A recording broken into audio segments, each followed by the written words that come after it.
Me by now. Tell me if you hear me good, if there is any echoes, if there is anything at all wrong with this sound. We hear you. Perfect. Perfect, perfect, perfect. Hello, chat. How you guys doing? I've been stalking you for some time now while I was switching tracks. Obviously, when I start the videos, I basically just, put some music, get some final preparations, check the tabs, get myself a little bit of water, stuff like that. So very nice of you to actually wait for me. So we're ready to start. I've heard that I'm going to be streaming at the same time as Dennis. This is unfortunate, but you're welcome to stay at both places if you like, or alternate, whatever. I am really happy to see you all here. This is an amazing and today's stream, if you haven't seen, check out in the chat in the pinned comment. So basically, if you didn't know, Ali, our nice and glorious moderator, is a big friend of Max. Well, as far as I'm aware, Ali can explain just how big or how small best. But as far as I'm aware, I'm also been following the Flashback channel on YouTube, which you should definitely subscribe to. And I'm pretty sure everyone will link the Flashback channel inside of the chat box for you. So, and what happened is basically there's a couple of situations. Obviously, Max is right now on the front lines. He's one of the members on the Flashback channel. And recently there was like a whole thing happened where Max almost died. You can check out on his post. He posted it with pictures. It's quite a lengthy read. But the thing is, we also kind of talked a little bit with Ali about this. And she said that they actually need a drone. So I thought we haven't done a fundraiser in a while now, right? I don't have any kind of major fundraising capabilities. Again, the only one that we did was for the Christmas, and it was pretty cool. And I thought that we might just help some actual warriors and also friends of this channel. Well, I mean, Allie's my mode, she's my friend. So obviously that means that makes her friends at the Flashback channel also friends of mine, maybe just by proxy.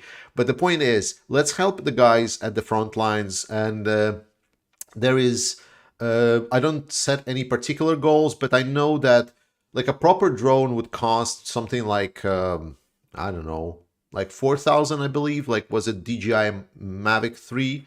Like a drone, like a normal one, it's like 4,000. So if we can get 4,000, that would be great. But I have little to no ways of tracking it. I've pinned in the pinned comments the link to Max's Buy Me a Coffee, which I can try to monitor, or even better, without giving any kind of extra money to any intermediaries, just send some money to the Flashback channel directly through the PayPal, and that would work as well. So I hope that will work. If not, then just like once you send it by PayPal, just tell me. Like just write in chat. I'm not expecting us to start lying for cloud that like how much we donated. We don't have any particular goal, guys. I trust you. So let's just get on with it. Agreed? Good. So let's obviously recap the music as suggested at the previous chat. Oh my God. As suggested at the previous stream, we were talking about me actually making a playlist for tracks, and I actually started doing this playlist. So I'm going to share, I forgot to change the name of the playlist. I will alter the name of the playlist just a little bit later, but let me just share with you the playlist to which I'm going to be adding all of the new tracks. And what I'm going to be looking at essentially is the music that is made by Ukrainians, that it either in English or at least it have English subtitles, because I would like to, for people that really want to understand what the song is about, or another thing, if it's not English subtitles, then the worst case scenario, for example, the Sky song that was the last one, you would be able to turn on auto translate and the translation would not be complete dog shit. That's pretty much my criteria for that. So let me get how can I share? Okay, I think YouTube moved somewhere okay, I see the playlist, but how can I share it? Do I just post the links? Okay, I'm gonna post this link to playlist. This is just a link that's in my browser, and you guys tell me if you are able to access it. If you can access this playlist, tell me that you see the songs and everything. If not, I will be continuing searching where the share button is. Yeah, I know that we're having a stream at the same time with Dennis's. This is unfortunate. Again, we're not cooperating, and well, we'll see what we can do. We'll see what we can do. We'll see. I'm not promising anything. I'm not expecting a lot, but I gotta say, we are 554 people for my stream. Like, I'm nowhere close as being like Dennis's, but for my stream, that is an amazing number. That is incredible number of people. So thank you so much for watching this.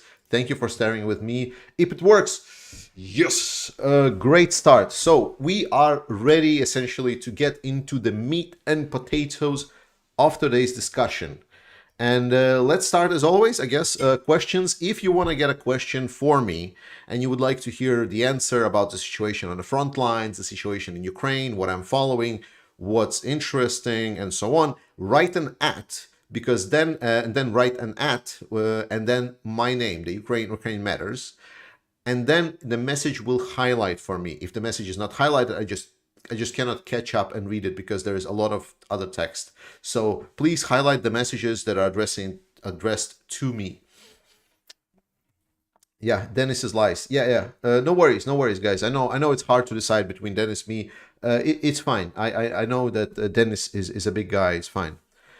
Perfect. Let's see. The first thing I actually want to talk about, and I see the questions, Kellen.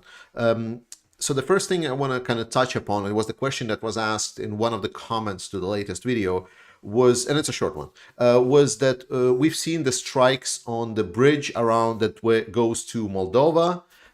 We've seen also essentially the discussion about, well, now Russia wants to do and destabilize Moldova and whatnot. And my answer to that is very simple. Russia has little to no actual physical influence to essentially disrupt the movement of stuff from Ukraine to Moldova, and even the bridge that got destroyed, there are ways to get around it. So it's not a big deal. As to way to destabilize Moldova, it is only possible in a political sense. So that's not going to be happening because of the military campaign. So I believe was it Denisov that says that it may be they're preparing like the forceful overthrow of the government by using pro-Kremlin proxies. That is a possibility for Moldova, but so far we have not seen. And again, with any kind of ability to overthrow a certain government, it needs to be still supported and so on. So we'll see what's going to happen. I would not worry about it so far, especially people worry about the Russian troops that are in Transnistria. Guys, it's just 1,500 troops. They are not capable on any kind of specific offensive operations towards Ukraine. And my guess is if things will go south in Moldova, Moldova can ask for help from either Romania or Ukraine to help stabilize the situation. So I am kind of chill about it. The same also, someone mentioned, what about Snake Island? Again, Snake Island, not really a problem. It's controlled by fire missions from both sides. So if Russians will want to land on it again, well, go for it. I'm pretty sure it will end well. All right, now I can get back to reading you. Just end every sentence with my friend. Okay, my friend. Are we seeing the actual Russian offensive, or Kellen Dunn is asking, are we seeing an actual Russian offensive, or this is just the setting conditions for something bigger? Okay, so that's a question that's very asked, because everyone was expecting that the 500,000 people essentially that Russia accumulated, that all of them will go at once. This is not how the Russian army operates. This is the offensive, firstly. And the Russian army works in something that they call echelons or waves. So what they're doing essentially is they're trying to overwhelm with a continuously supported wave after wave after wave of new and fresh forces.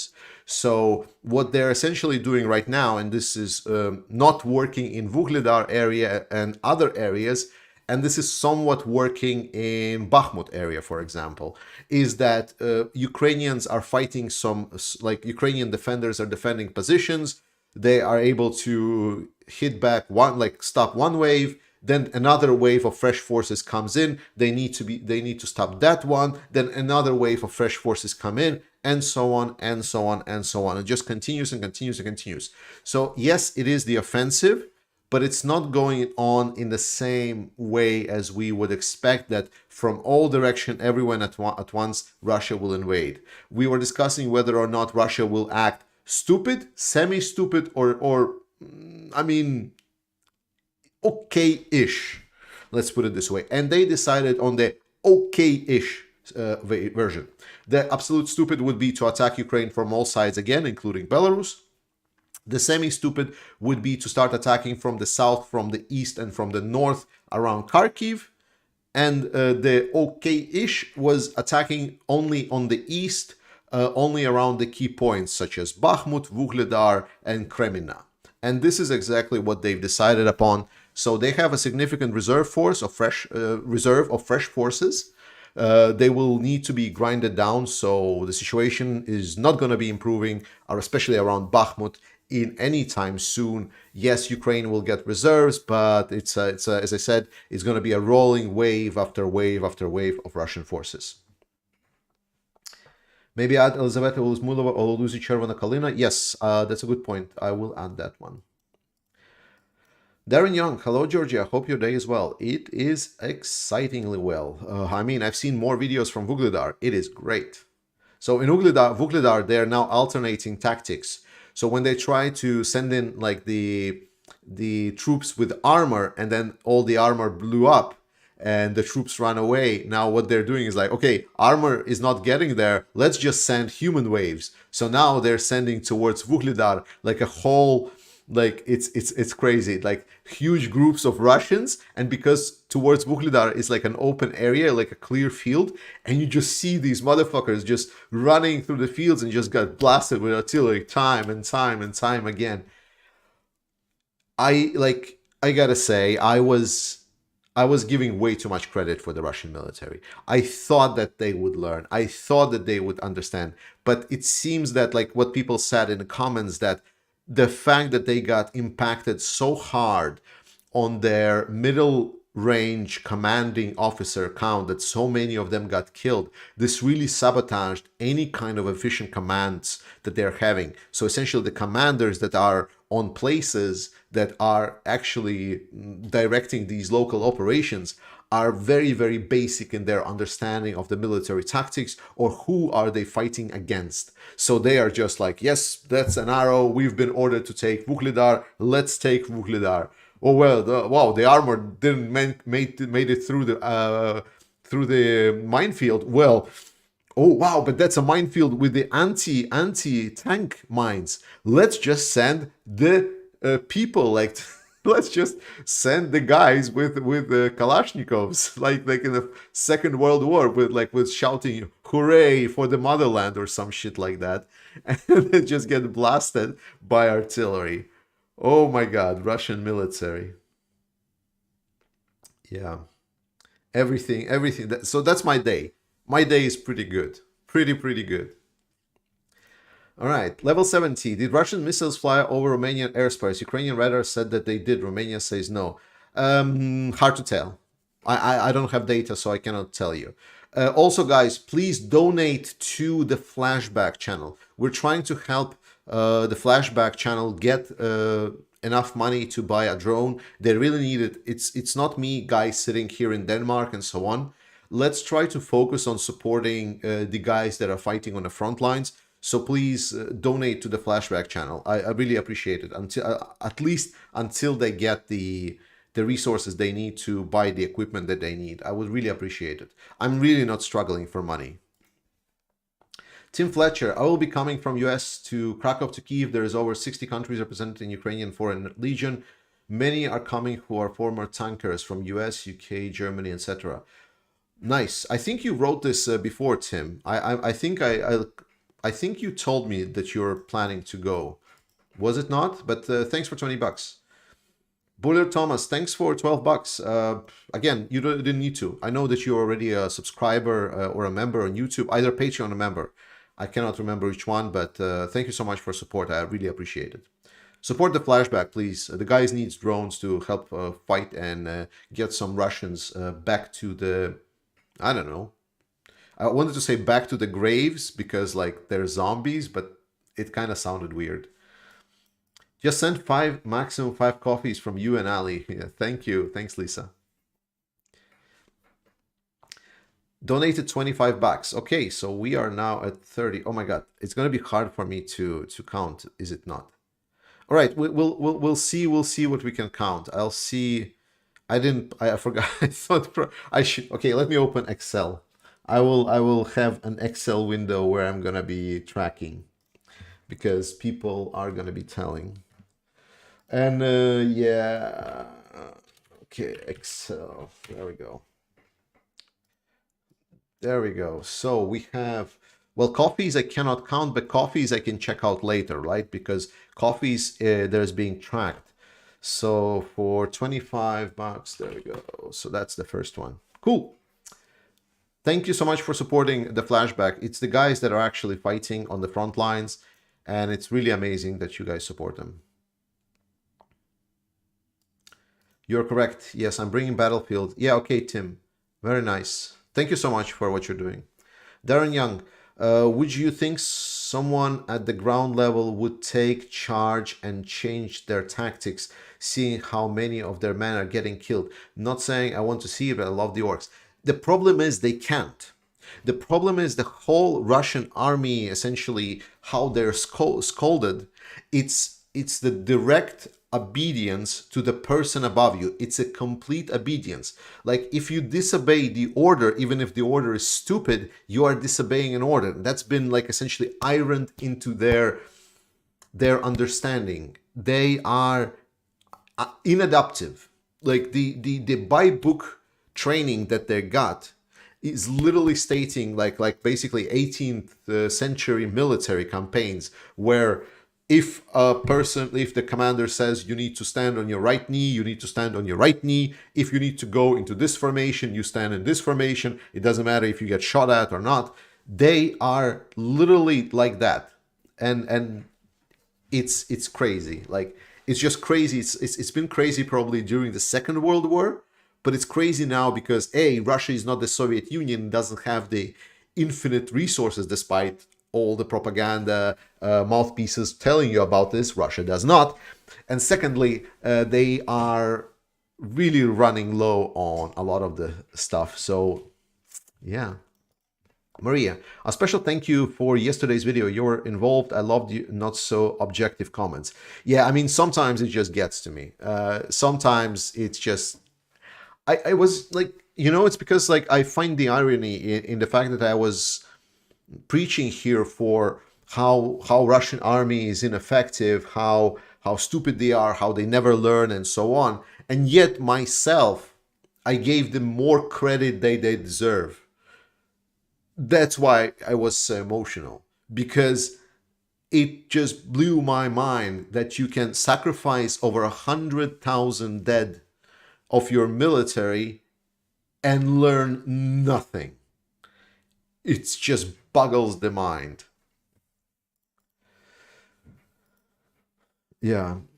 Kellen Dunn, are you concerned that this zombie wave tactics will eventually exhaust Ukrainian soldiers' morale and ammo? No. The same tactic worked in Stalingrad. No. It's not the same. Not the same situation. Not the same tactic. Not the same resources that Ukraine has. No. It's like completely different. Everything is completely different. Like it cannot be compared to Stalingrad. So the only thing that are the same as in Stalingrad is that a lot of people die here. So no. In Stalingrad, they didn't have like, how do we say, weapons that can destroy literal hundreds of people per second. Like artillery has been improved significantly, and Ukraine has a lot of those artillery. If Ukraine gets enough weapons, and it will, then these human wave tactics are just going to be completely useless. They're just going to be pulling, like, because whenever you're attacking, you need to understand what you're gaining for those bodies. And Russia is gaining literally to nothing. Almost nothing.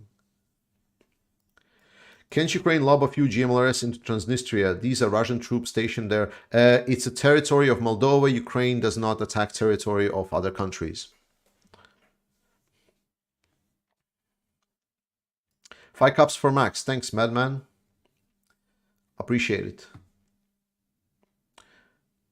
We are already 884 people, so despite Dennis's, we are doing extremely well.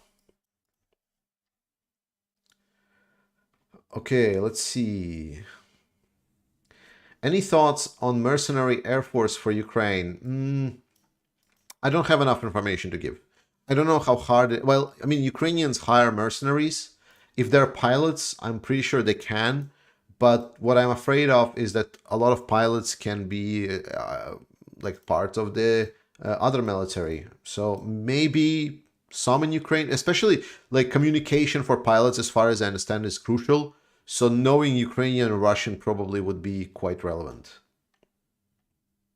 I think it's quite a.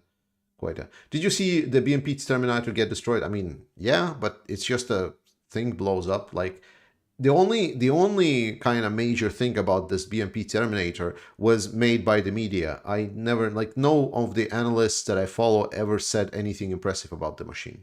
So it's a complete media machine, and that's pretty much what happened. What's your provisions about the future of Wagner? It's gonna die out, and they're gonna go back to Africa probably.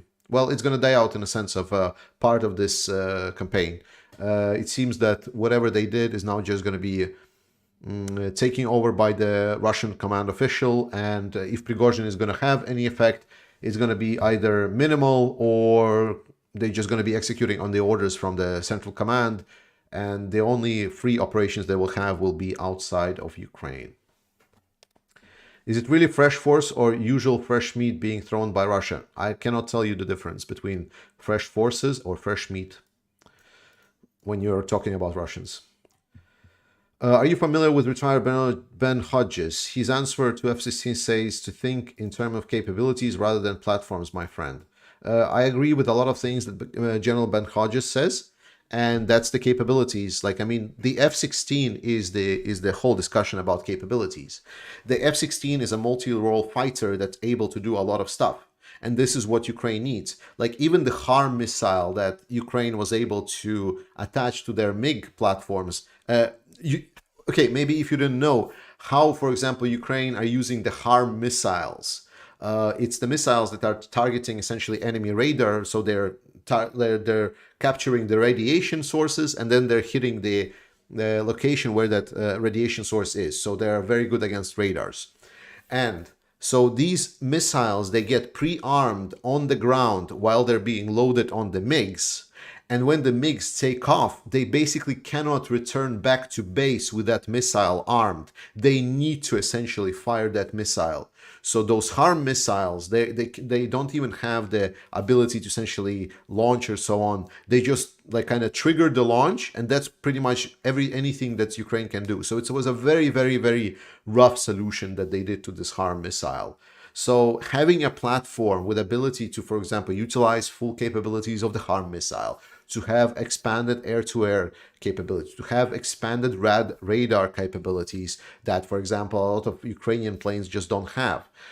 A lot of Ukrainian planes, they have still the missiles they're using is the older missiles that require you, once you fire the missile, and you need to then to track the missile to the target. You need to track the target on your HUD until the missile impacts that. Imagine a air-to-air combat between Russian and Ukrainian plane. Ukrainians have these tracking missiles that they need to launch. Russian planes mostly now have the fire and forget missiles, where they shoot the missiles and they can fly away, and the missile has an active radar that will find Ukrainian jet itself. So it's a very uneven fight for the Ukrainians in the air. The fact that they are able to contest it is actually mind-blowing. So there's been a lot of adaptation and like jumps over the hoops for Ukrainians. So they need air assets really, really, really, really hard. Robin Mellon, what are your thoughts about the news that USA and Norway is behind the explosion?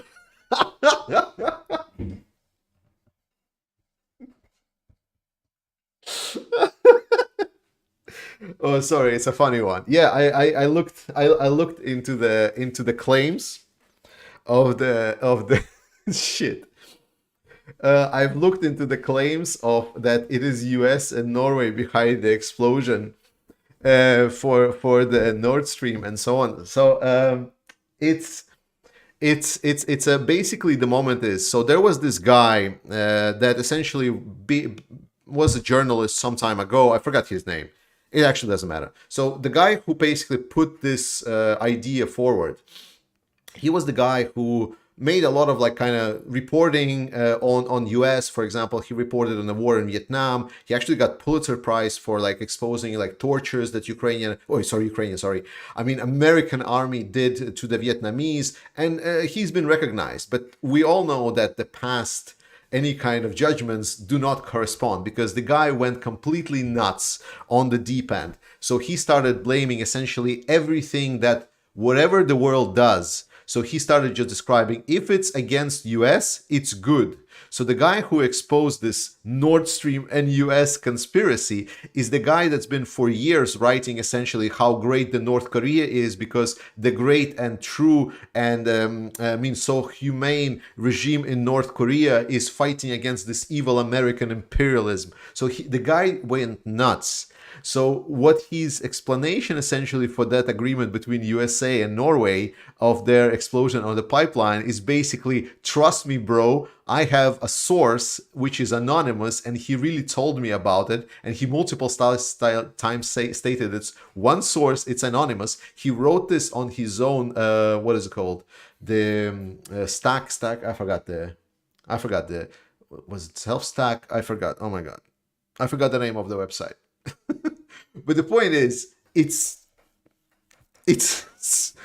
like it's not even conspiracy theory because there is no conspiracy. It's just the guys just made up some shit, said trust me, bro, and then people's like, oh wow, well it's I think maybe this sounds reasonable. It was Norway because like that those pipes were very close to Norway ish, and then US didn't like the Nord Stream, so yes, they blew it up.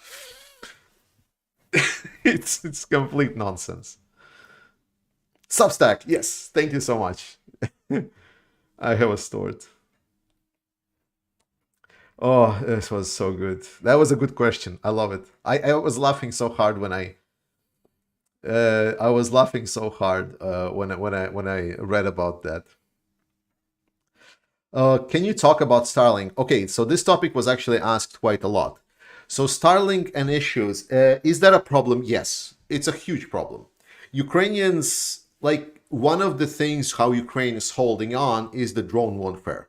So inability to use drones for combat reconnaissance is going to be problematic. That's the actual truth.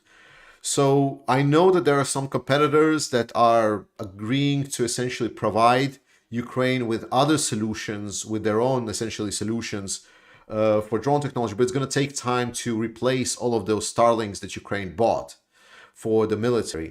And for example, if you're asking me like, well, we cannot they just like fly somewhat else or GPS coordinates or whatnot? A lot of the problems, for example, like the water drones, the one that we had seen, the one that over under the underwater drones, they were guided by essentially connecting to the Starlink satellites. So it's a huge problem. It's a huge capability. Technically, there is nothing that we can do because Tesla, or not Tesla, Starlink is a privately owned company. I'm pretty sure. So there is very little to no influence that anyone besides Elon Musk can do about it. And Elon Musk, he doesn't care. Like, he doesn't really care about anything. He, as I said, always, he won the capitalism game. So when you have that much money, everything just becomes unserious to you, right? So for him, nothing really matters, right? For him, like, for Lulz buying Twitter for 40 billions just to make everyone kind of mad is a good enough investment. So he has the ability to do that. So now he uses that ability to essentially deny Ukraine the capabilities to fight. Will it impact Ukraine? Yes. Severely, yeah, it's going to be pretty bad. There are options to substitute it, but it's going to take significant amount of time. So Ukrainian defenses have been significantly compromised by the Elon's decision here. Why can't Ukraine attack other countries? Because Ukraine doesn't attack any countries. What? What is this question? What is this question? It's like, because attacking other countries is bad. Literally, that's why Ukraine is fighting for. So we don't have to attack other countries. Will this change? No, I hope not. That the whole point of the Ukraine fighting is so other countries don't get attacked in Europe and get away with. Dave Willett, when the Ukraine troops reach the Crimea, do you think Putin could officially declare war and go for full mobilization? Bitch, please. It's like, the war is already on. Every single Russian knows it is war. Like, no one cares if it's declared or not declared. Like, who cares if it's a declared war? This is not a democracy. It's Putin's authoritarian regime. Who cares how it's named? It can name it like a magical butterfly fairy fest, and it's still going to be fine. Full mobilization is already going. Well, it was going. I mean, he's very afraid about and so on. Like, obviously what you're implying here is like, oh, but like that will mean that he's going to declare war and then 25 million Russians will rush and take all of those guns and thousands and millions of stocked up ammunition and then crush Ukraine. No, that's not going to happen. They already are struggling with the resources that they have. And the resources include human resources. Because war is not just numbers. War is actually quite bad. Like, you need to have both the economy to support it. You need to have both the manufacturing to support it. You need to have also logistics to support it, especially logistics. And we talked to you like that mobilization is not going to solve the problems for the Russian army when the mobilization started. And it didn't. Russian army is exactly the same dumb shit as it was before. We see it in Vuhledar. So, I mean, he can tell and say whatever he wants. It doesn't change anything for Ukrainians. What it changes is for us to support Ukraine more. So please donate to Ukrainian militaries, and especially to the guys from the Flashback channel. Max almost got killed, and we need to get them drones, so this maybe will not happen, hopefully, ever again. Please check out the pinned comment. Robert Casey, thanks so much for 20 bucks. But I would appreciate, guys, if you just, instead of sending the money to me, please check out the pinned comment. Use either the Patreon or Buy Me a Coffee and support Max. Yeah, sorry, I forgot the other name. Oh no, I want to be so wrong. I remember it was something with P, but please don't hit me. Don't hit me. I'm really bad with names.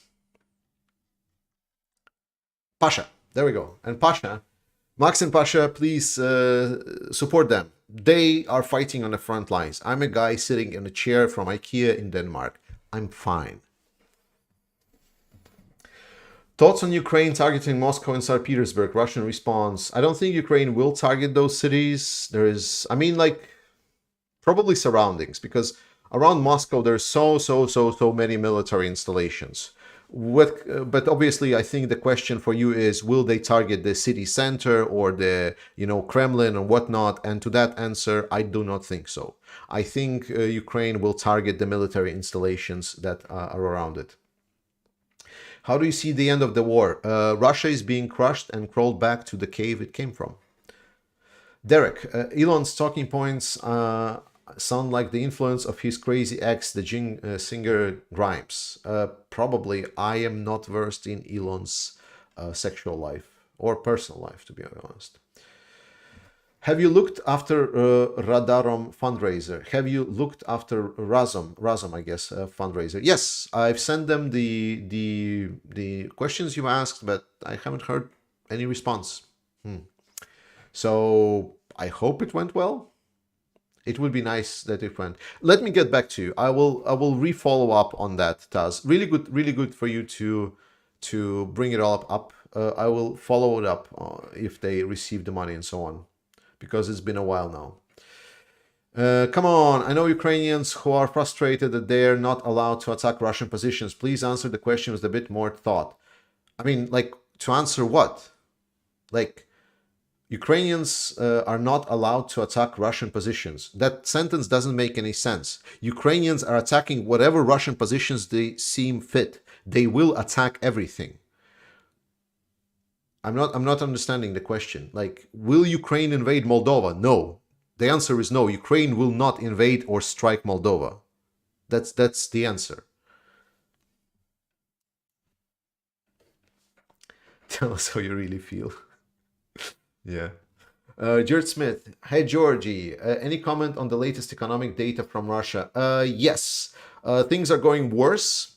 So their budget deficit is increasing. So obviously it's not exhaustive data over the year and so on, but the prognosis worsens basically every month for their budget deficit. Basically, the oil prices not raising above 60 is really hurting them. They are really, like, basically tipping into their war chest right now. With the current tempo, if it stays the same, the war chest will be empty by the end of this year. This will not mean that the Russian economy will be bankrupt.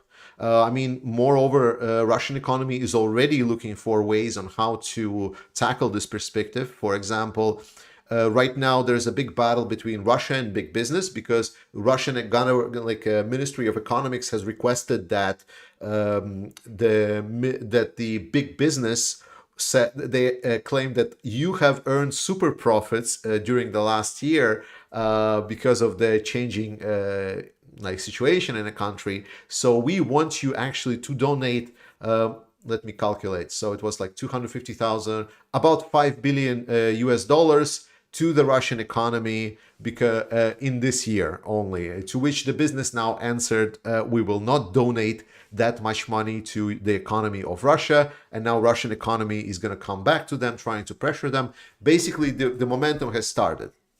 So the more and more Russian economy and the war chest of the Russia will be depleted, the more and more they will be forced to essentially cut social benefits, start extortion tactics of their business, and so on.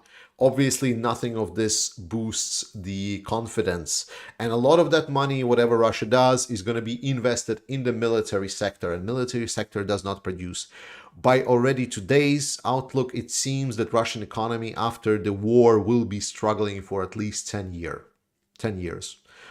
It's bad. It's really, really bad. And the more and longer it goes on, it's going to become terrible. But Russia still has the strength to adapt and sustain their economy, especially with the population that docile for a while now. Yes. Awesome pawn. My contribution to Moldovan invasion fund. Thank you so much, awesome pawn. I appreciate it. Level 70. Thanks for $6 Canadian. Do you see a time in the near future when NATO will allow Ukraine to use their donated weapons inside Russia proper? I'm not sure there is a need. I'm not sure, because the main problems for Ukraine are on the territory of Ukraine, right? Ukraine can exit to the 1991 territorial borders of their country by just striking the objects within their territory. So I do not believe that it's gonna be necessary, at least to extent. I believe that maybe essentially some of the weapons will be co-developed with Ukrainian government, or at least developed by some of the nations that are friendly to Ukraine, such as, for example, Poland and there will be at least homemade weapons that will be able to be used to strike assets on the Russian territory. So I think that there will not be a need for that. That's my thoughts. But analysts vary on this. Some people say that they should. Great show. Stay healthy. Thanks, Florian. Stay healthy, you and your loved ones, and all the best for German Baltic Sea. I love you for your comment. Thank you so much. I appreciate that so much. Please, guys, though, please donate to Flashback. I see you donate $10, $100 already to Max. Level 70. Thanks a lot, especially. It's like I see 15. Please keep it going. Just keep it going. Let's buy guys a drone. It's not a lot, like 4,000. I'm pretty sure we can gather. If we don't get 4,000, obviously they can buy a cheaper drone, but you know, like especially when it's war, and like imagine like if your life depends on whether you get a drone that is like a $1,500 or $4,000. That's not really a big difference when we consider that we are over 1,150 people that are watching right now. So I'm pretty sure we can do it. Sub-Hero. Isn't there an imbalance in equipment with some Ukrainian squads, with the ones being more social media savvy? I could see the causing more resentment, jealousy. Yes, but there is also, you need to understand that there is a lot of internal drives. A lot of the foundations that are not very popular in the pro-Western sphere, right? I know there's like some Western focused groups that are more exposed to the Western, like for example, Georgian Legion has been more exposed to the Western audience. There are like 93rd Brigade that's been quite famous. There has been some other brigades, but what we don't see is that we don't see a lot of other different Ukrainian YouTubers that are gathering money from Ukrainians to help support those groups within Ukraine. And there's also bigger foundations that just buy thousands and thousands and thousands of drones and supplies and deliver it to other Ukrainians. But very valid risk. And this indeed, we see that media plays and messaging plays an increasingly significant role in this kind of crowd-funded warfare tactics, just because Ukraine just doesn't have the resources to fight such a huge war alone. Good point. Really good point. Right. Kerry Bryan, General Bet Hodges believes Ukraine will retake Crimea by August 23rd. He said yes, but he also said that if we start giving Ukraine what it needs, we are still flip-flopping on whether or not Ukraine should get long-range missiles, whether Ukraine should get airplanes or not.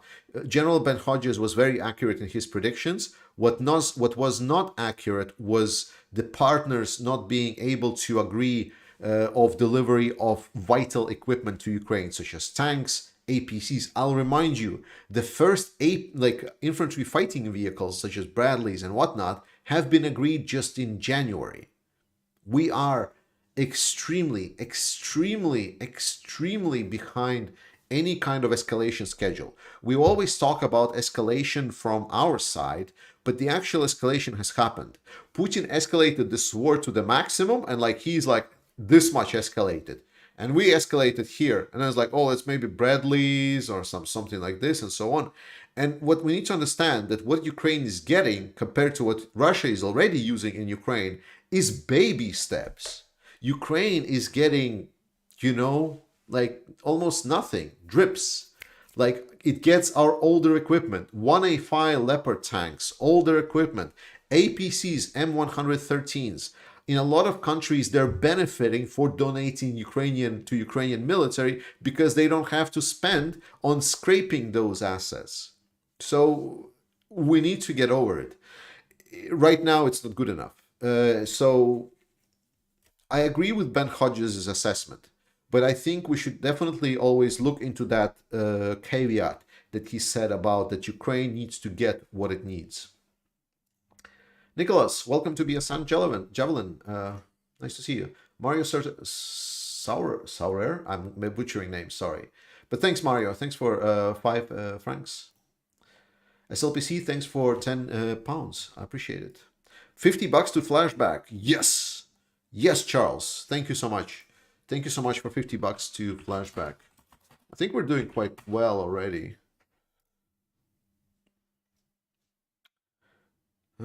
Tag Ukraine before your question. Yes, Ellie, thank you so much for reminding people. Massimo Vinci, you've seen that Shahid-like drone Ukraine test. What could be the best use for it? Striking far-laying Russian targets inside Russia. So stationary targets.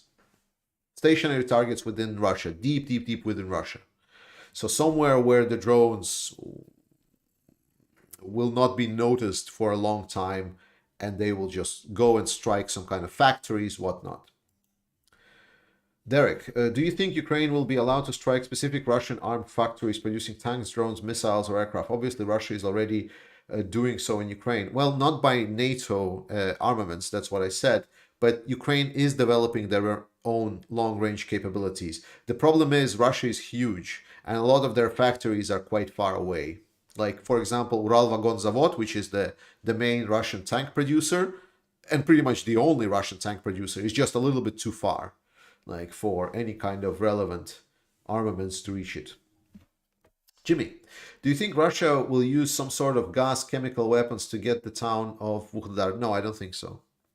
Gas weapons are not part of the Russian doctrine. They are not trained to use the gas weapons. So no, I don't think so. Maybe some local, like essentially like a bomb with some like flammable fluids, like that's technically a chemical weapon or something, but nothing that can be, like a large scale military grade. Russia just doesn't have and doesn't know how to use it.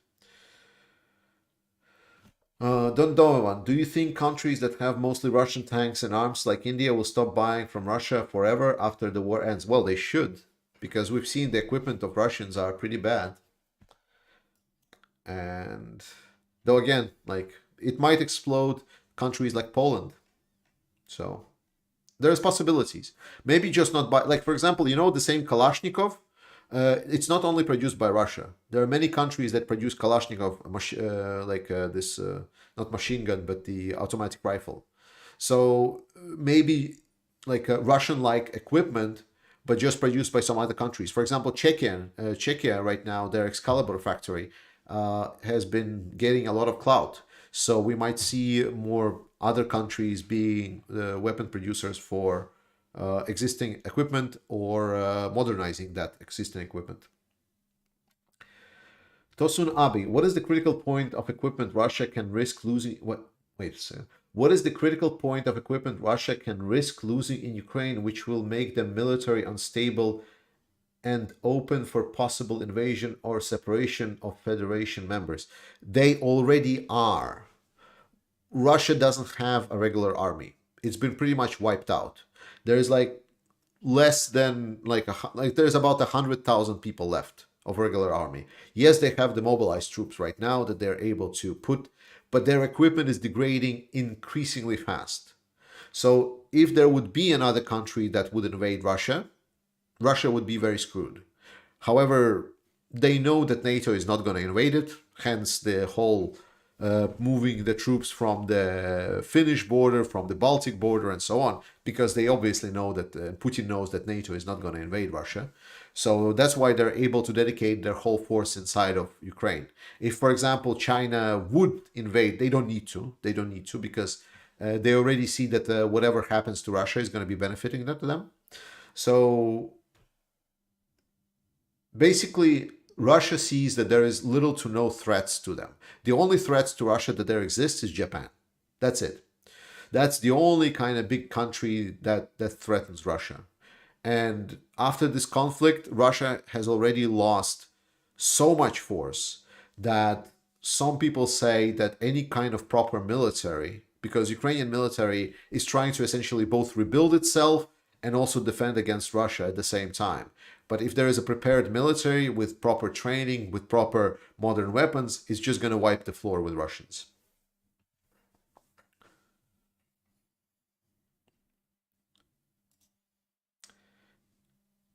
Hey, Philip, thanks for joining up. Jan, thanks. What's your view on Ukraine using captured and barbaric weapons? I mean, they've been used all along, so it's a weapon. Peter Ness, why do you think Evgeny Prigozhin say it will take about 3 years for Russians to reach Dnipro River from Donbass? He is fantasizing.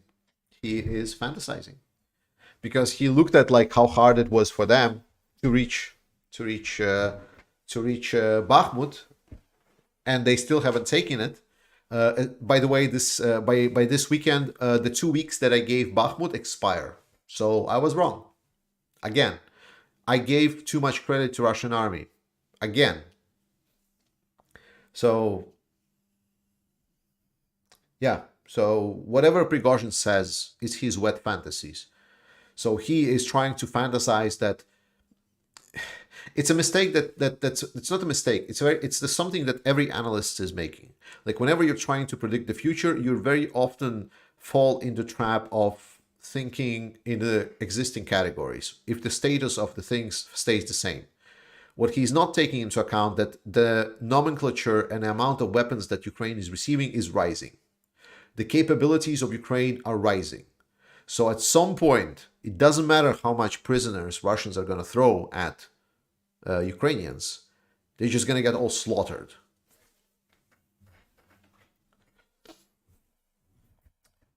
Okay. Stick Pearson, the Leopard 2 A7 only makes scene if Ukraine got AWACS and full satellite access, I guess. Phil FX, do Russian generals get medals for the amount of their own troops they dispatch? Yes, in a sense, yes. There has been known generals that failed their operations completely, yet they were awarded for extraordinary efforts in commands. Yes. Max Carpentry Love Dogs. Hey, how did Max almost die? There's a post on his channel. Just open the channel, follow the link. I will actually link you right now to the flashback channel. You can either go directly to the flashback channel or just give me a second and I will guide you. So there we go. There's a link of community post. It's described what happened with pictures. Ali have to leave early. Great work for Max and Pasha. Oh, sorry to hear that. But yeah, absolutely. Please support Max and Pasha. Please, guys, let's try to donate as much as we can for the send $15 coffee to Max. Thanks. I really appreciate the support for the guys that you do. I really want to set up some kind of bigger thing, but it's limited. Like people when they're in Ukraine, they have a lot of ability to set up a lot of payment methods, and I really want to find some people in Ukraine that can set up essentially internal donations because they've waived a lot of like donation how do you say like money that comes in and gets used to support military is now tax free in a lot of cases. It's not the same in Denmark. For me to try to get like if I was to set up like some kind of gathering for any kind of donation, I would go through hell and back trying to figure out what taxes, what laws I need to go through to make sure that I can send this money to some other country's military. It's really hard if you're not a charity organization, and I'm not. At least my channel was not registered at once. So that's why I really want to find some people that would be okay, like kind of maybe either co-hosting these kind of donation marathons or something like this. So I'm really hoping for that. Has the big offensive started or is the big offensive yet to come? It has started. I've talked about this just a little bit later. You can pull back. Bye, Ali. What's something that Ukraine needs that you think doesn't get talked about enough? Basic equipment. A lot of basic equipment, like a lot of like night vision, a lot of drones and so on. It's not nearly enough for Ukraine, and those things are like too boring for people to be like, notable. So, Mooncake, thanks.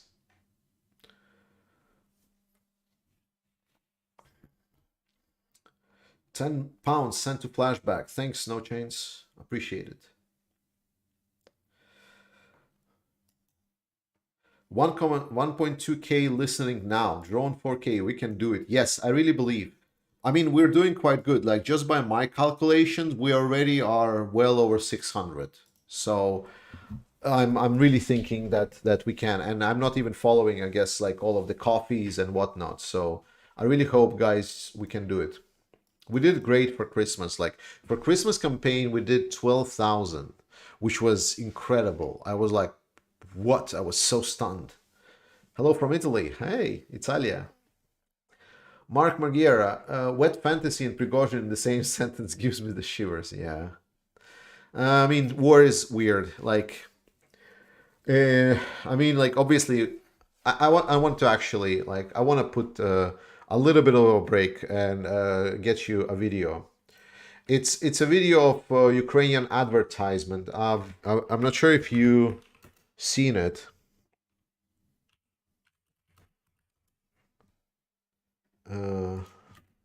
Ukraine ads.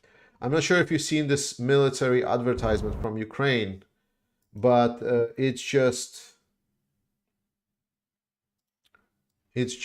next level, and this explains really well my thinking process about everything. So let's just give it a minute and watch this.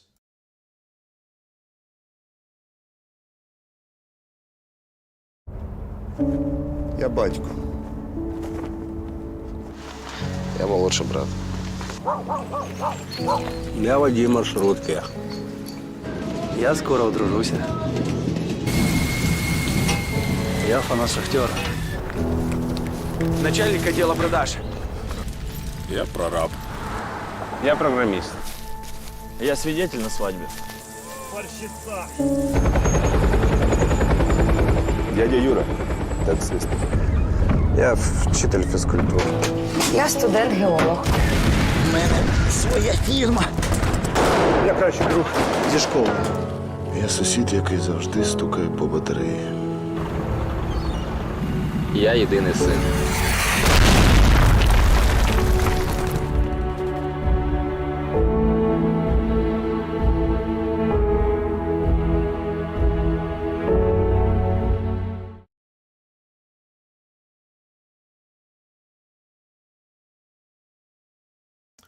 Yeah, and this is the message basically, right? None of us was ready for the war and what it brings along. You know, the hardships, the pain, the like looking at the dead people. Like when I was like growing up and being like just a normal person, like I was seeing like dead people only in the movies, right? And now I'm seeing how people die every day by thousands. It's not something that anyone is born to witness, much yet experience. So, in my perspective, this also brings a certain adaptation part, especially the humor. So when we're talking a lot of stuff and a lot of these humor comes out when you consider the topics and subject, that's when it's like, yeah, it's pretty interesting how we changed. A lot of us, every one of us.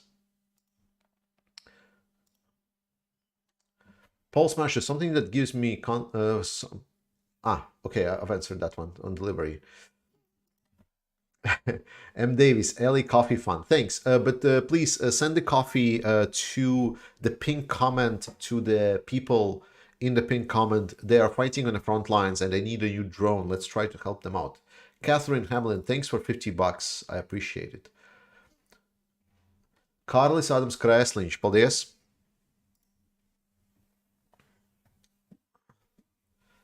Okay.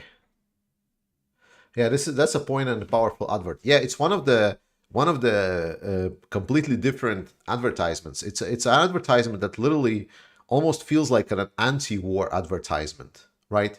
You know, it says like, well, like we have better things to do than to fight war, but we must.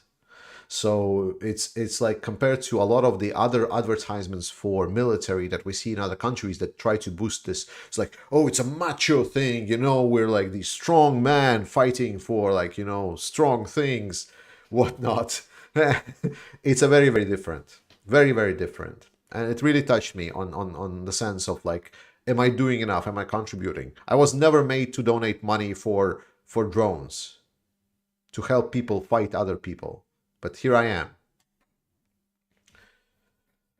Tim, many individuals around the globe are not re-enlisting in their armies and coming to Ukraine as professional legionaries. These individuals have many skill sets, no pilots, unfortunately. But Tim, I'm really hoping you will be dropping for some times. Also, if you don't have my email, please write it with an @ obviously, so I can read it. And then we'll just keep in touch, just to make sure that you have everything. Maybe we'll send you some equipment, or maybe not you, maybe at least some people you meet. You know, I need more eyes on the battlefield. Not to tell me the situation, I have plenty of those, but at least you know, tell me if the guys that you're fighting with are having everything that they need, which is, I know, something we can do at least. Aaron, can you say, hey buddy, if you are against the invasion of Ukraine, we wish you a peaceful skies. In the correct 3 accents. In the correct 3 accents. I'm not sure what that means. Can you post the links to the advertisement or to the donation links? The donation links are in the pinned comment right up above. Like if you see the blue one, or maybe it's not blue for you, but for me it is blue. It's the pinned one right at the top. If you mean this advertisement, then it's called on YouTube, Each of Us, Ukrainian military ad. Each of Us, Ukrainian copy link. There we go. That's the link to the advertisement if you would like to share it. Kellen Dunn, I watched All Quiet on the Western Front and it hit me. Every Ukrainian soldier is going through the same thing right now. I still haven't watched it, so I want to watch it actually. So I haven't hit it yet. Dylan Voller, I hope I probably read it correctly. Your videos and streams help me calm down when I get anxious and worry too much about friends and family in Ukraine. Thanks, mate, for that. Because, you know, it's painful. Ukrainian army is winning, like on a big scale, like at the result that we are gonna receive at the end is gonna be just one. It's gonna be the victory of Ukraine, because Russia cannot win this. Like they've tried doing short-term victory, they failed. Now with the long-term war has started, and with essentially NATO finally getting their shit at least somewhat together, slowly but surely we're getting there. So it's gonna take time. But the result is kind of already predictable. You don't need to be super analyst to like put this 2 and 2 together. Like Russia is the only country that's trying to fight all other countries, and their economies are 50 times bigger than Russia's. They can essentially wiggle their little finger, and Russian economy will collapse. Well, not collapse Russian economy, but it will start crumbling. And the things are not going well for Russia in the long run as well. So at some point, it will just get squeezed so tight that it cannot breathe anymore. It's only about us, about getting to that point, right? So a lot of my videos is just trying to explain to you is like, things are hard, yes. But both me and you and people on the front lines, we see the bigger picture. We see why Ukraine must win, why there is no giving up. Worst thing we can do is give up. And I'm just here to explain that you're basically giving up on the easiest victory in your lifetime. Kellen Dunn, in World War II, General Eisenhower said, the best soldiers fight for the love behind him, not the hate in front of him. Yeah, sounds about right. Gord Simpson, if I had a drone to donate, where would I send it? I'm from Canada. Really good. If you have the drone, please contact guys at the Flashback, or contact me and I will get you in contact to the Flashback. Because if you have the drone, then we would solve today's request actually by sending the money to Flashback, because, well, none of us that we had a drone. So maybe you can help with that. So Gord, please either write me an email. I'm going to write it in the chat. It's not a secret. My email, I believe, is on my YouTube page. So it is, yes. I just want to copy it without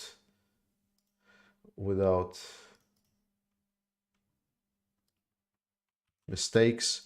So if you have the drone, just send the email to me. I will get you in contact to the Flashback guys, and we will get you to send that drone to the Ukrainian front line so it can save lives. Perfect. That's really good news. That's very encouraging.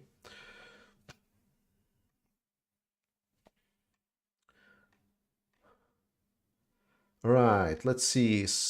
John Poulter, Sam Mendes' 1970s extraordinary field worth seeing if you haven't seen it. I have seen that one. 1970 was pretty good, yes. Though,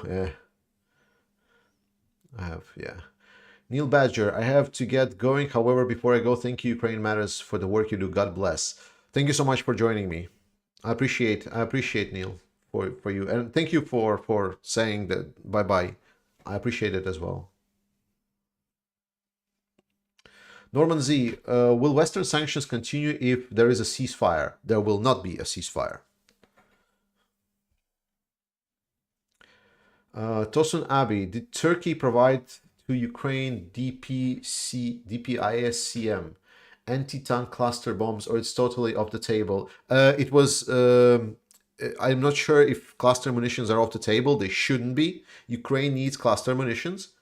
But tank massacre in Vuhledar was mostly due to the tank mines on the battlefields and artillery strikes, normal artillery. There was no like some special. And also Turkey has denied that they've sent any kind of cluster munition to Ukraine. So just so we're clear on the facts. Do you have issues of trolls reaching out to you? Sometimes, but you know, it's like it's part of the job. It's like saying, well, do you feel that it's frustrating that sometimes people say dumb shit under the YouTube videos, like in comments? I mean, yeah, but like it's YouTube. That's the part of it. You know, it's like sometimes it's a fun part of it. Like, because like sometimes like they really write some hilarious stuff. But otherwise, it's just a little bit of headache for me and Ali for us to squish a lot of the trolls. They're a little bit worried. $25. Thanks, Wayne. Why is 25 the most you can donate? I don't control it. Sorry. I don't know why it's only 25. I'm sorry. I don't know. You can try sending by PayPal. Maybe that's a little bit more. I mean, level 70 sent $100. Maybe he can explain to you. Wayne de Saina. Maybe level 70 can explain how he donated $100. But thanks for effort. I'm hearing again that Bakhmut is getting ready to fall. All roads are covered by Russians. Sorry, I'm upset. How can we find out about Max and others, please? What? How can we find out about Max and others, please, not Max?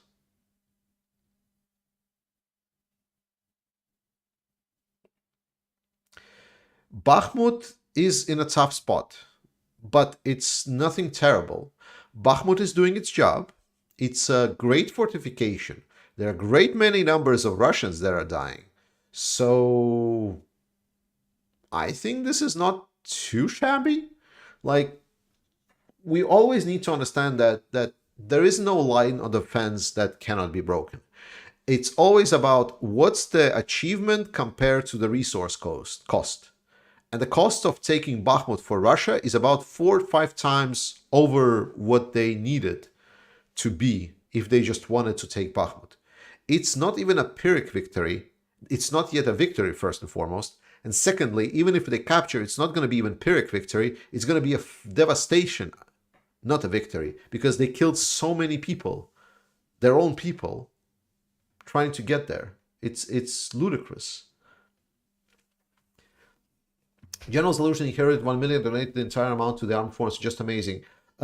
I've read that it was more than 1 million, and he donated 1 million of that, but I'm not sure about total amount. Maybe it was just 1 million. So I'm just saying that I heard some other perceptions. Dumb Trump, which drones are immune to Russian electronic interference and which drones don't need Starlink to operate? I'm not sure which drones don't need Starlink to operate. That's like vary, like I'm not sure if I know the specific drones. That's for actual Ukrainian droners to tell. Immune to Russian electrical interfaces generally are drones that are simpler, that are trying to be like less sophisticated, and they're not civil sector.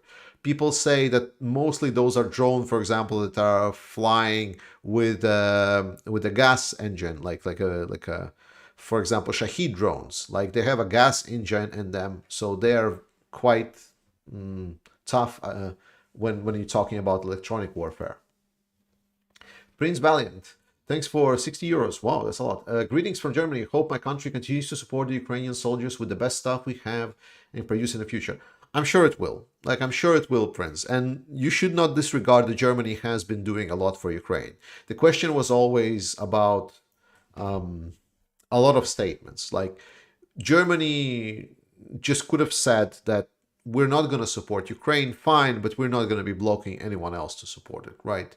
So it's been a tough ride, and it's mostly not been a German. It's mostly been like the position of Chancellor Scholz.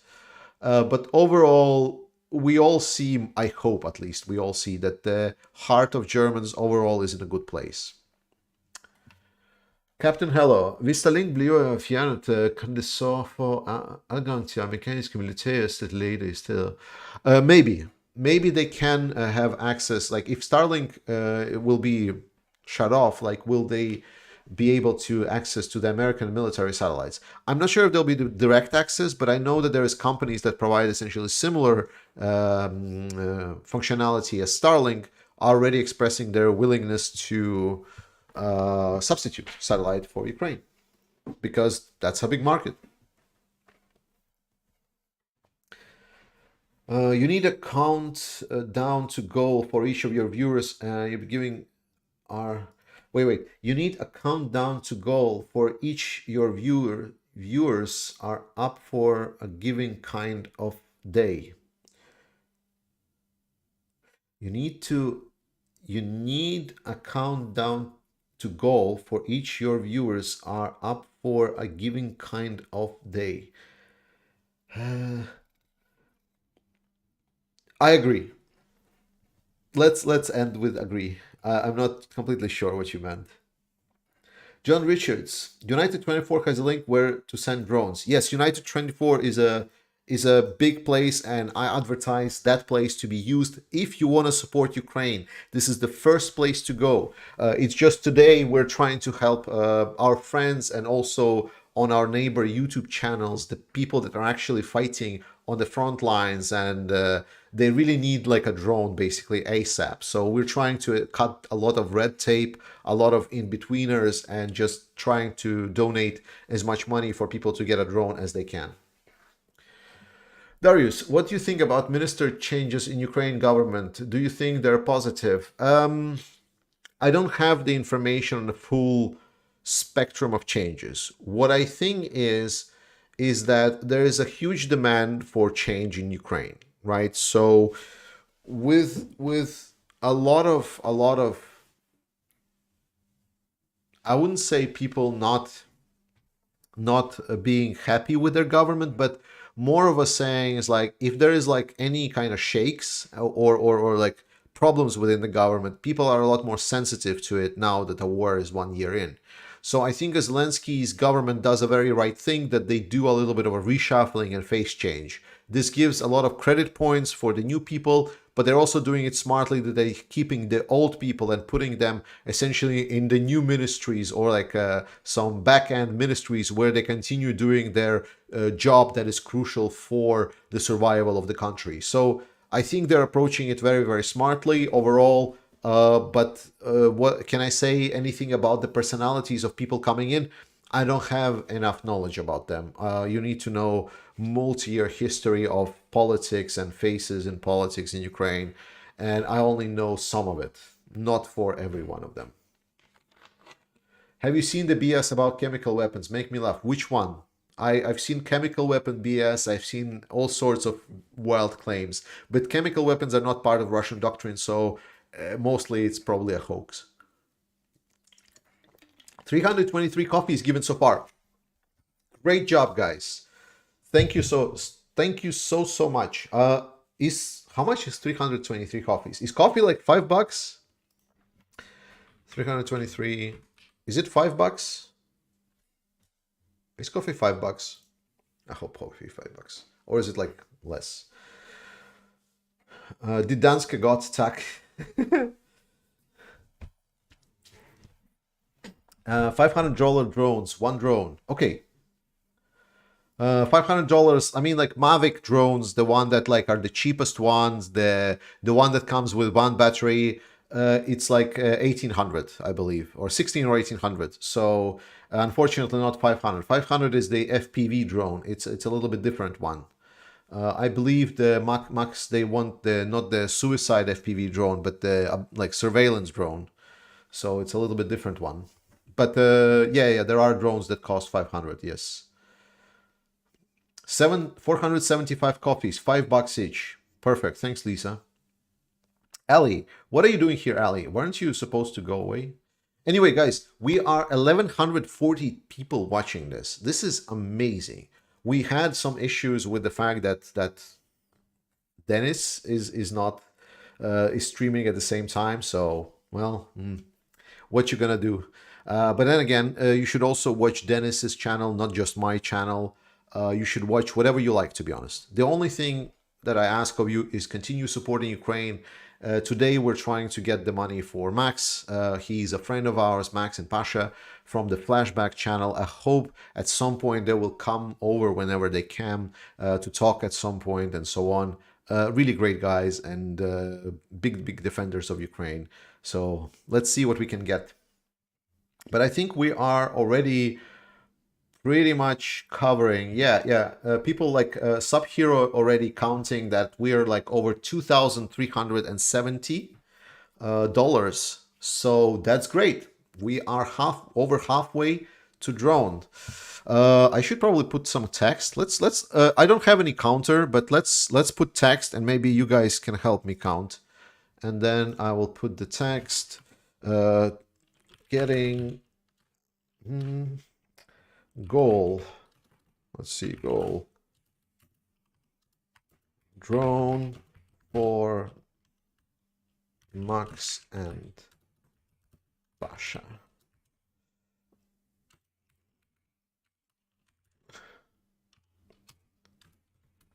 Current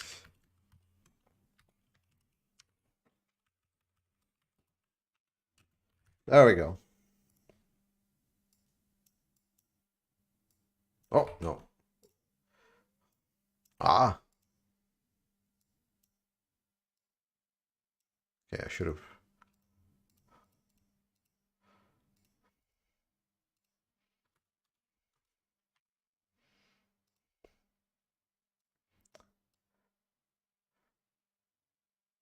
Yes, perfect.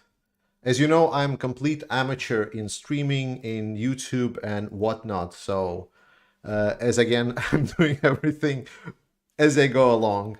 I am the worst. Like, you know, like there are like some people that are doing media, they're having their plans together, like so they're thinking over like what to do, what's the best content and whatnot. And I'm here just as the stream goes on, like putting the signs on what's our goal for today at all. John Richards, 10 pounds. Thank you so much. Appreciate it. Last count was 2,375. Not to say. Okay. Sorry. Through 2375. Yes, 2375. My mistake. There we go. I sent 200 to them just now on PayPal. You can add it to your tally, Sam. Thank you. Let's do that. So we 2575. There we go. Thanks, Sam.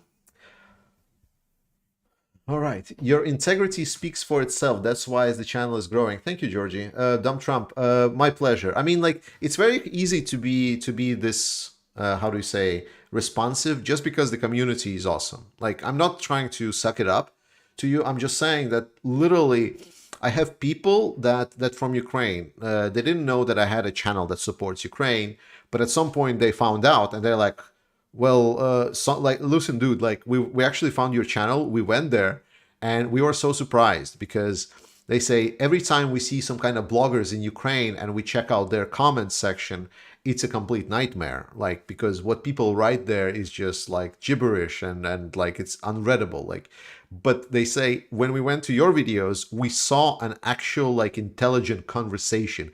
We saw people writing in full sentences, making good points, making some kind of discussion statements. And I said we were mind blown by the fact that what's happening at your channel. So I am extremely happy that we were able to attract the community and the people that, well, are, well, smart, I guess. Well, smart and like, that's not smart. That's like, because it's not only about smartness, it's about putting forward valid criticism, questions, and propositions. There we go. Maria, thanks. Welcome to San Jeveland. Lil Bubs, hope you are well. Do you think Ukraine will launch its offensive in the northeast, seeing as Russia has increased its defenses in the south? Could we see another Kharkiv offensive? We will definitely see something like a Kharkiv offensive. That is something that I can guarantee, and a lot of analysts guarantee you. Will it be this spring? Maybe. But overall,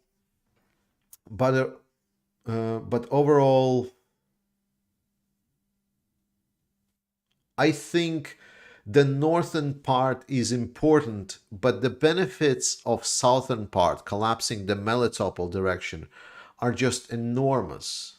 So I think on the northern part, Ukraine is interested in taking Kreminna. That's a very, very key town. And maybe recapturing Severodonetsk and Lysychansk. Those two kind of towns are really important. But the southern direction really collapses the whole southern group for the Russians. So, and it pretty much opens the door to liberation of Crimea. And liberation of Crimea potentially can just end the war. So I think there is a lot more benefits in liberating the southern part of Ukraine rather than the northern one. Sean B, thanks for 25 bucks. I send them 50 every week on payday usually. It's important to keep the support going, especially now. Thanks, Sam. Thanks for doing so much. From me, from them, I'm pretty sure as well. I hope it wasn't too late when I asked you about that AI-generated imagery thingy. Nope. I answer when I can, Taz, so don't worry. I think I was able to answer you quite fast just because I was just having my phone by the side. Konstantin MT, I guess we should organize a party in Crimea once the war is over. Yeah, we should. We probably should. Oh, and by the way, Konstantin MT. Oh, I have a note here. I have a note. You know, I have information everywhere. So my birds are singing to me and saying that before the stream started, someone, let's not point our names who, donated gifts to the people. So you're donated subs to the people in this community. Thank you for that. So I saw everything. You thought you were sneaky doing this before the stream and I wouldn't notice, but I saw it better. Ken and Dan, I love your channel in the thoughtful analysis and reporting from Ukraine for the tactical frontline upset. Keep up the great work. Thanks. JC the Music Man, level of production doesn't matter. Less is more. Work smarter, not harder. You are more effective just being yourself. Fair enough. Your passion and effort relatable on golden. Yep. I'm hoping that it is. But it's easy to be like this when Ukraine is winning so hard. So all the glory, first and foremost, goes to defenders of Ukraine. This community articulates well, that's for sure. Marco, thanks for 10 bucks.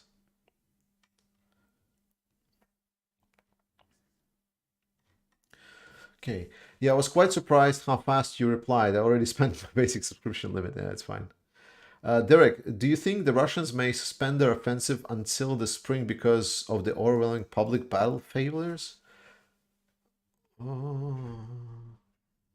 Do you think Russians may suspend their offensive? That's an interesting statement, actually. Very, very interesting, indeed. So, will the Russians cut losses? I think it would be, well, I mean, like the smartest thing Russians for do would be to stop this war. But, you know, if Vuhledar showed everything, is that I think in Vuhledar, Russians are in the sunk cost fallacy trap. So they already see that they've invested so much into trying to take that Vuhledar, that so many equipment has been sacrificed, so many men, that now the commander of that direction is now throwing even more men to that. So it's like basically like a gambler, like in a very bad sense. So they are trying to throw bad resources at already worse resources. So I think what you're saying is smart. And smart and Russian military, it's like oil and water. So, Iskander Muhammadov, thanks for the stream. Wanted predictions on what's the situation will be by the end of the year if this war continues. Love your channel. I mean, if the war continues, it will continue. I am not sure that the war will end by the end of this year, just because Ukraine is still not getting nearly enough resources as they need. Obviously, this could be still sped up, but there's still a significant gap in those. But we see that Russians are spending a lot of their resources that have accumulated so far. Once this offensive that Russians are doing right now fails, this is going to be pretty much the last one that they can do. Like the next one, they will need a lot more time to recoup the strengths and try to re-prepare, and they will need a lot more months to do.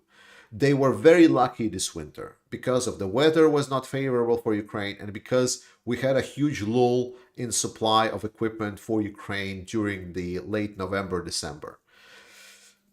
But it changed significantly after the start of the new year. So right now it doesn't look good for Russians. Let's get the Mavic Cine model. Come on, let's chip in $5. I'm going to chip in for 10 coffees. Thanks, Tim. Thank you so much, Tim. Though, Tim, please be careful. Like, you will still need your resources. Like, once you get to the front lines, please don't spend it all on, especially supporting myself. But I will also obviously try to chip in some stuff that I can.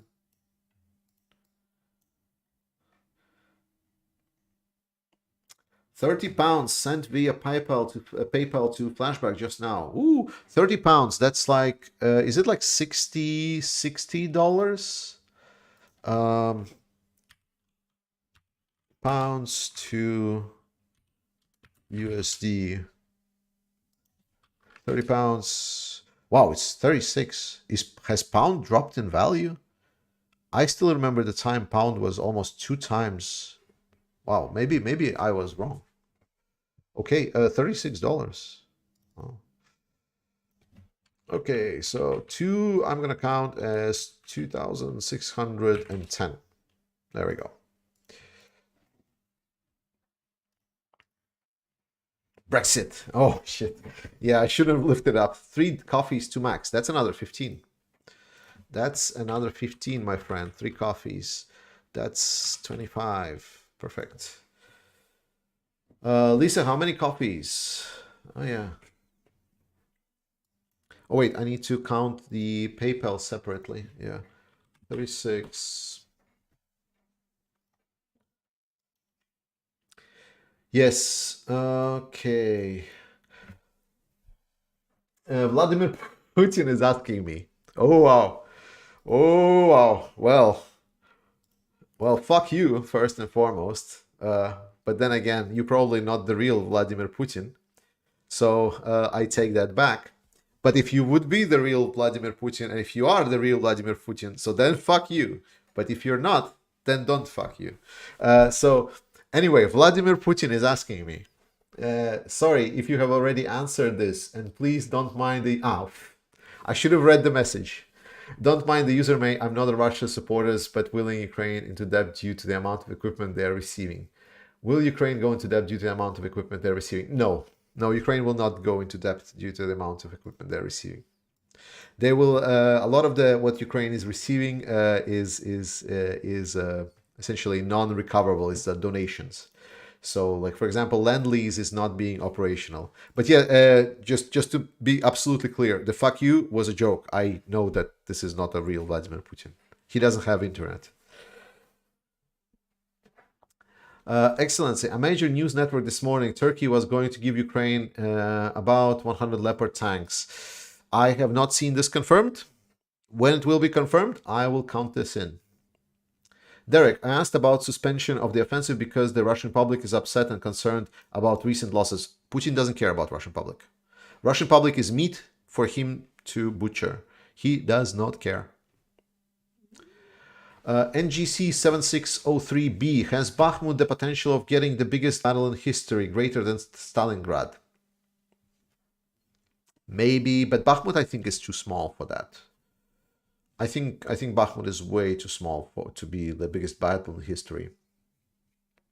Tosunabe, in summer there were news about Taiwanese drone company Drones Vision to supply AR-1 assault rotor weaponized drones with rifle firing capabilities to Ukraine. Was it fake news?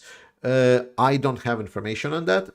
Perun did an overview on drones in his latest video. You should check out. He talks and makes some good valid points that are not all of the drone information that Ukraine has been publicly available. Daniel Nilsson, thanks for 100 Swedish krona. Thank you for your important work spreading common sense in this time of madness. Absolutely. Common sense is in plenty with me. Jim Caputo, $100. I am a spiritual medium. This donation is from Lenin's ghost. He's against the war. Well, send hi to him.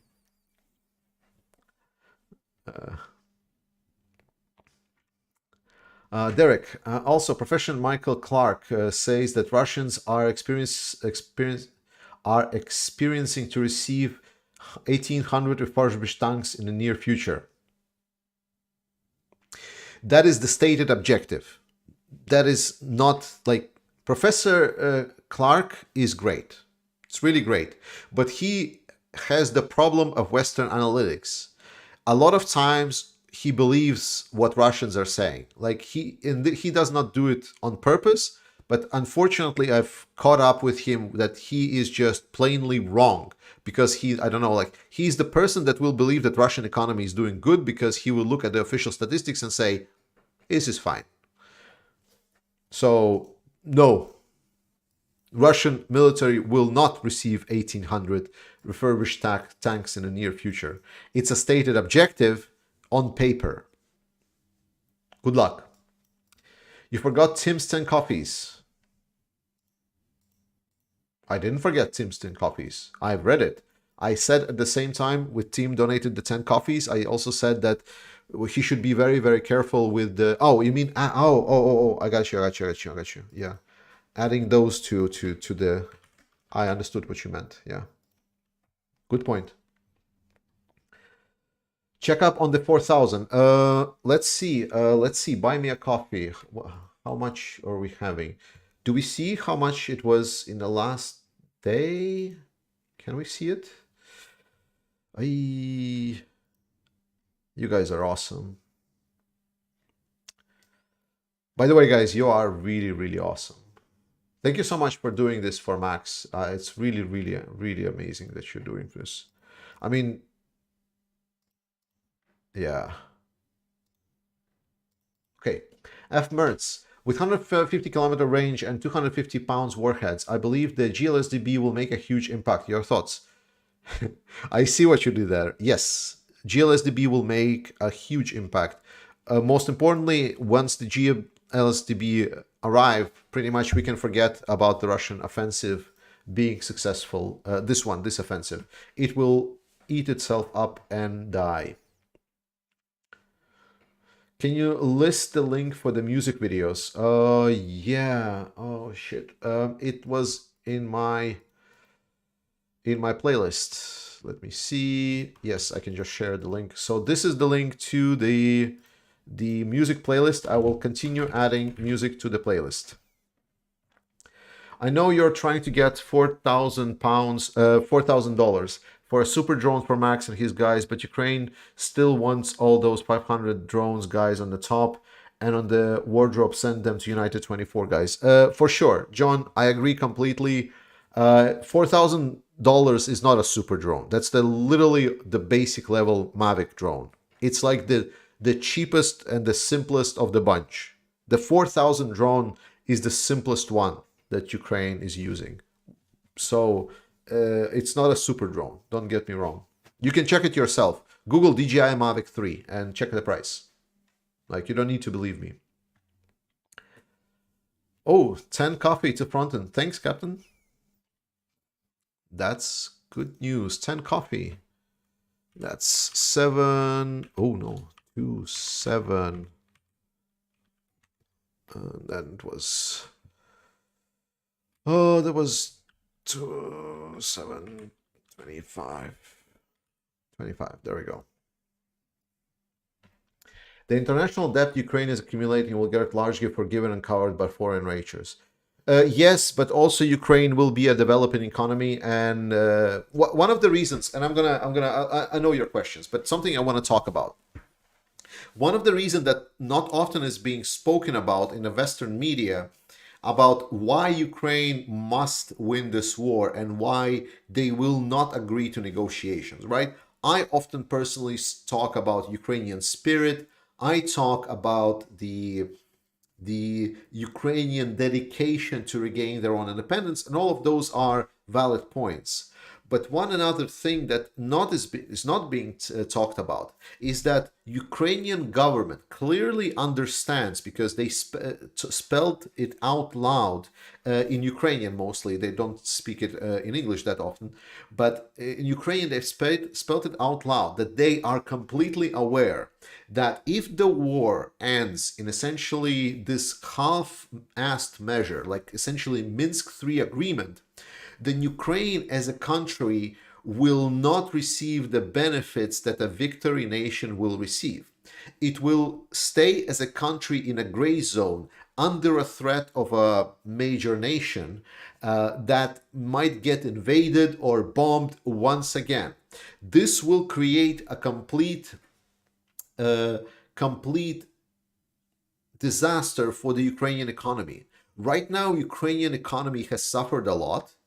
If and when Ukraine wins, Ukraine is going to get a significant increase in the production and the investments inside the country, because everyone likes a winner, everyone likes to invest in a winner, and when Ukraine will have this war will end in a proper settlement for Ukraine, at that moment the Ukrainian economy and Ukrainian country will skyrocket. Together with Poland, they're going to build the magnificent Eastern Europe that's going to be a very, very strong, powerful bloc within the European Union and potentially within the world.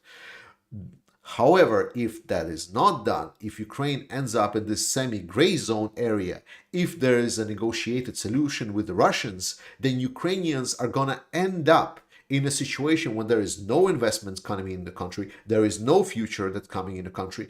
All of the Ukrainians that left the country will think twice before coming back to Ukraine, and Ukraine will just generally lose on every single aspect of the potential of the country. It will be death for Ukraine as a country and as any kind of dream of a potential future. For Ukrainians, this is existential war, and to win it is existential, not just on the personal level, not just on the emotional level, but also on the economical and the future prospect level. And they, especially the Zelensky's government, understand it extremely clearly, and they communicate that message to the Ukrainians very, very often. And Ukrainians understand that as well. This is something, again, that we disregard a lot when we talk, well, what happens if the West will decide to stop supporting Ukraine? Yeah, Ukraine doesn't really have another option but to win. Just something that I wanted to tell you. Jim Caputo, I read you like from Lenin. John Richards, there we go, 20 pounds. Thank you so much. You're amazing. Thanks. You're also amazing. What was it there? You're amazing. All right, 15 euros sent via PayPal. I'm going to add that. Thank you. 15 euro. Thank you, thank you, thank you. It was from H. Jalmar. I'm sorry for butchering the name. I'm sorry. Thank you for supporting Max. It's an pinned comment for us. We're trying to get a drone for Max.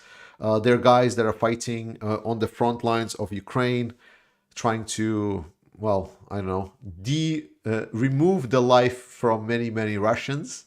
And they need a drone, so we're trying to get some kind of cheap drone for them so they can keep themselves alive. TMA Svetlotma. Tma Svetlotma. I donated 5 coffee to Max just now. Thanks. Appreciate it. Clark is really not very good at it. I mean, I wouldn't say that he's not good. He is, like, a lot of what he's like, he's definitely has a lot of knowledge. Like, whenever, like, I'm always very, very, very mixed on Clark, because he's the person that I laughed the most when I started, because he was the person that came on, was it, I think, BBC or Sky News, one or the other. And then he was every day selling that the Russians are about to encircle Kyiv. And the logic behind his statement was correct. Like, that's what Russians should do. But should do and what's the situation on the ground was happening was completely different things. So for me, what he was presenting in a lot of sense was his assessment of the theoretical position of where they are instead of looking at the actual practical things on the ground. So that's why I have, I wouldn't say disagreements with Michael Clark. It's just I always apply a specific filtering level when I hear information from him. 4 coffees from me. Thanks, Kerry.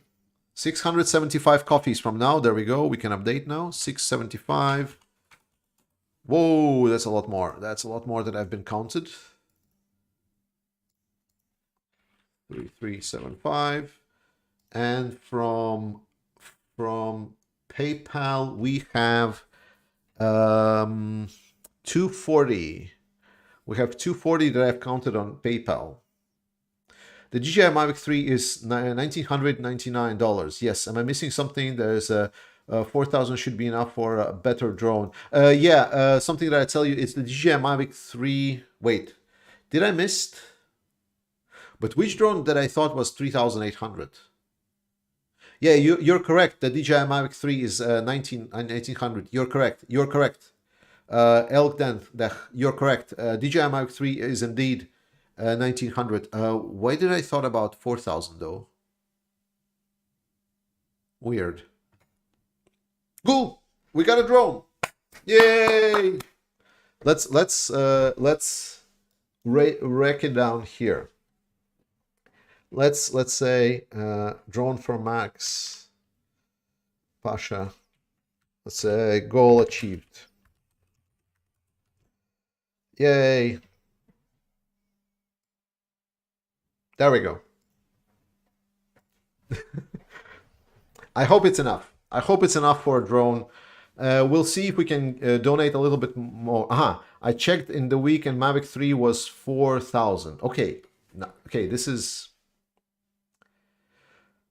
2K, 4K doesn't matter. If money is left over, they just buy a nice steak and dinner after the victory. Fair enough. Fair enough. But we promised a drone. We're also in negotiation with Gord about a potential drone for them. So thank you so much, guys. I'm gonna at this point say that we helped guys a lot We maybe hopefully got them a drone. We'll do more proper donations, maybe get some of them on channel at some point, and they will tell you more about what they do and answer the questions. But I hope Ali will approve of how much we did. Thank you so much. All right. 4,999 is a combo package with extra accessories. Okay. Well, if you donate more to the flashback channel, I will not mind, guys. If that would be fine with me. I will donate to the flashback also at some point. Thanks for defending freedom from Germany. Test, I'm not defending anything. I am just a guy yelling at the camera on YouTube and trying to do my best in this war that I was completely unprepared for to do anything. Marius, thanks for 5. Romanian, oh my God, Ron. Romanian lei? Was it lei? Was it Romanian lei? I hope it was Romanian lei.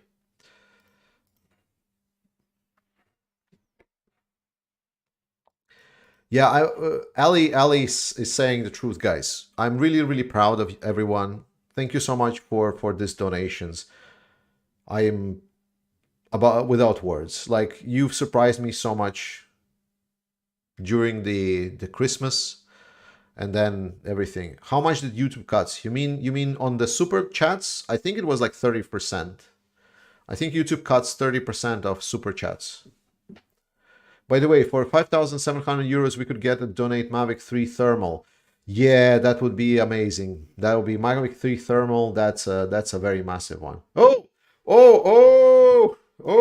I'm pinning this one. We have someone from the flashback coming in.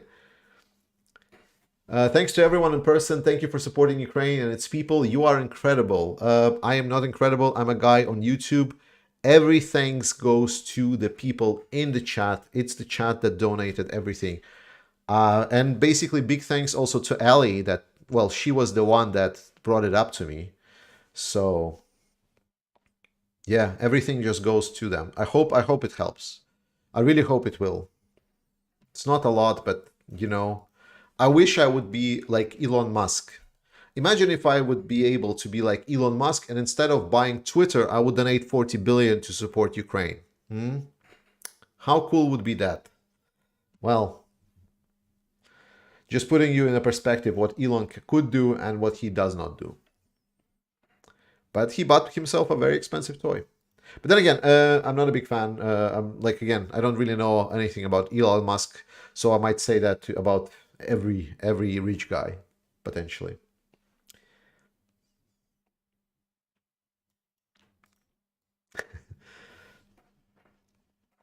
Perfect.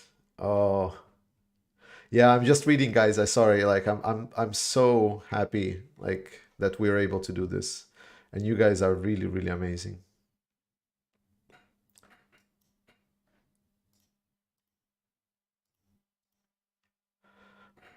Flashback in the chat. Yes, I know. I pinned his comment.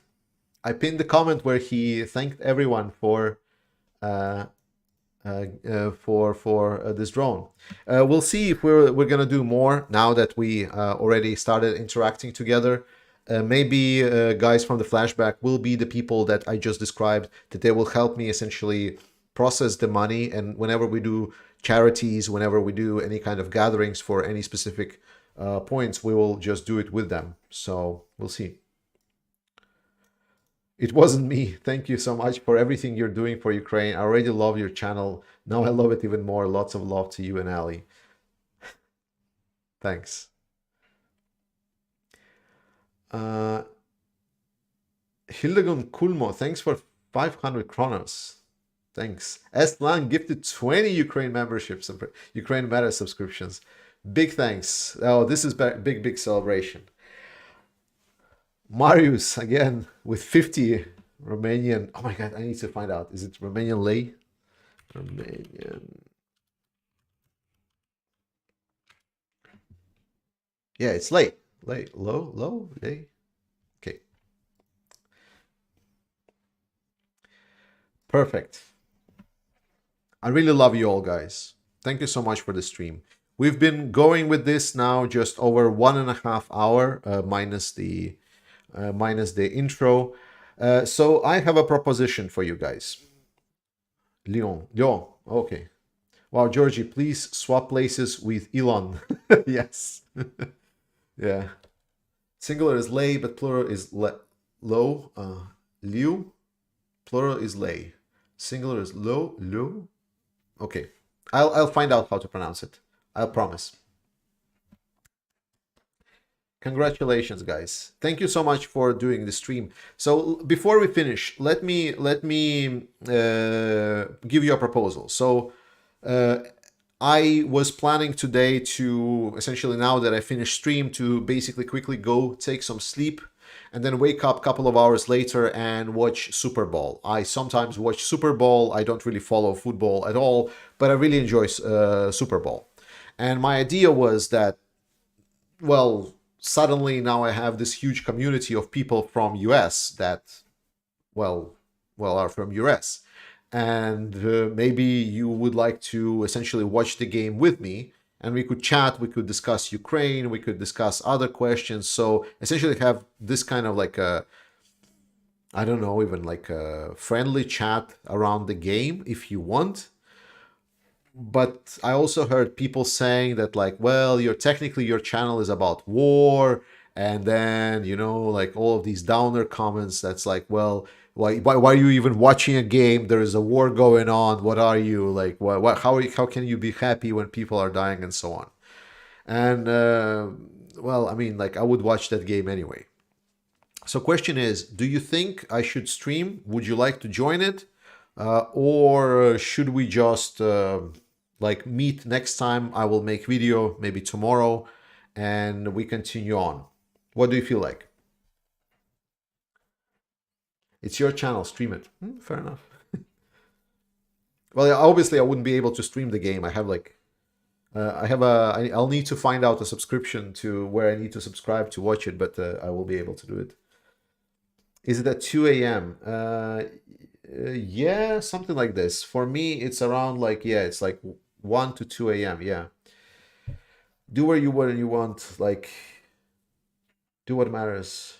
Sure.